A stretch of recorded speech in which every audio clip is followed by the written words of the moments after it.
Je suis surpris.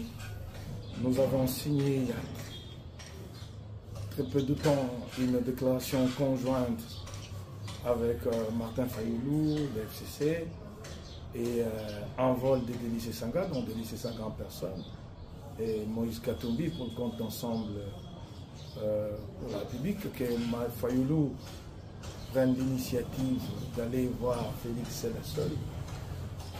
Je trouve cela un peu indécent. Donc il a décidé de marquer la rupture avec les autres forces de l'opposition.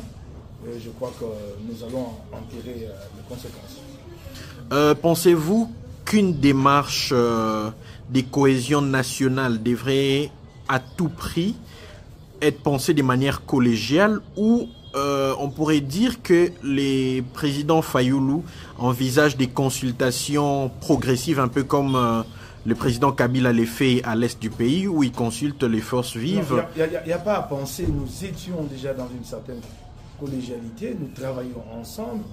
La preuve, c'est les communiqués conjoints que nous avons publiés. Et donc, nous croyons cheminer dans ce sens-là. Nous, en tant que force de l'opposition, avec nos revendications à nous, donc notre cahier des charges, et de l'autre côté, la majorité union sacrée. Et nous travaillons tous ensemble à pousser à ce que nous parvenions au dialogue national à travers les pactes sociaux que portent les évêques catholiques et Senko. Qu'il aille maintenant discuter seul à seul avec Félix Tshisekedi signifie quoi? C'est dont ils vont parler. Tous les deux va être opposé à qui? C'est pour quel intérêt? Ça va nous avancer en quoi? Parce que ça ne sera que des discussions à eux deux. Je me pose des questions. Ça nous avancera à quoi? Et je me demande si ce n'est pas la voie d'une nouvelle alliance qui est en train de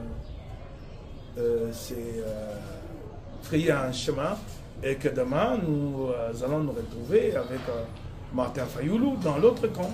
Bon, chacun s'assumera vis-à-vis de l'histoire. Entre les lignes, on pourrait comprendre à travers vos propos que Martin Fayoulou serait dans une démarche pour couper l'herbe sous les pieds des autres leaders de l'opposition? Bon, si c'est cela, si c'est dans ces calculs-là, tant mieux pour lui.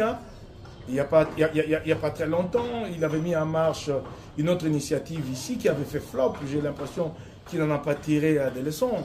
Il avait initié un dialogue ici sans tenir compte de rapports de force, et comme si il devait attendre un cadeau de Félix Tshisekedi, qui un jour a fait une sortie pour pratiquement botter en touche et dire qu'il n'était pas intéressé.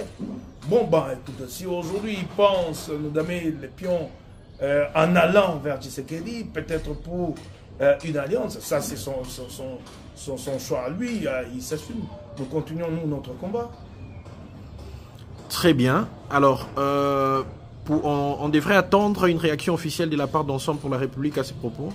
Bon, écoute, les partis à ce niveau-là, je verrai. Il y a des discussions.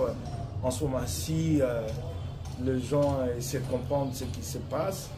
Et puis, finalement, on verra s'il y a opportunité d'une position officielle. Mais moi, je n'en vois pas l'opportunité.